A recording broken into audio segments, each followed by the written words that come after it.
Buona Pasqua mo a tutti.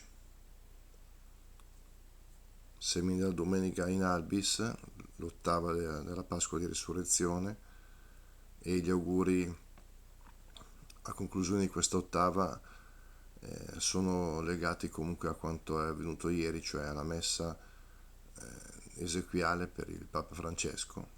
E qui gli auguri li rinnovo ripercorrendo brevemente alcune immagini e poche osservazioni.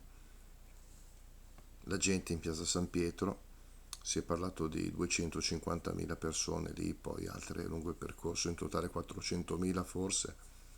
Il bel tempo, certamente le condizioni atmosferiche hanno favorito la celebrazione, i numerosi sacerdoti che hanno concelebrato, tantissimi, migliaia penso, i cardinali chiamati fra pochi giorni ad eleggere il successore di Pietro, il nuovo vescovo di Roma, cioè il nuovo Papa,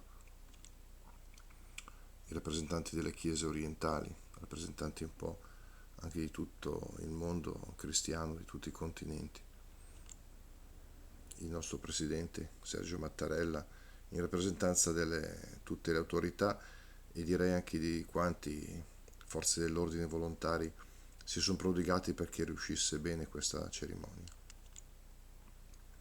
Il momento del trasporto della bara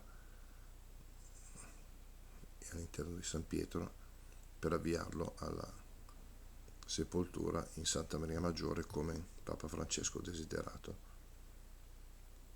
E quindi qui ci viene da pensare che se domani il despercende quel che lui l'ha di a tutti noi, specialmente a quei che hanno responsabilità del governo, se venisse messo in atto, certo, tante cose si risolverebbero. Ecco, un risaluto a Papa Francesco e auguri ancora di Pasqua nella resurrezione. Ciao a tutti.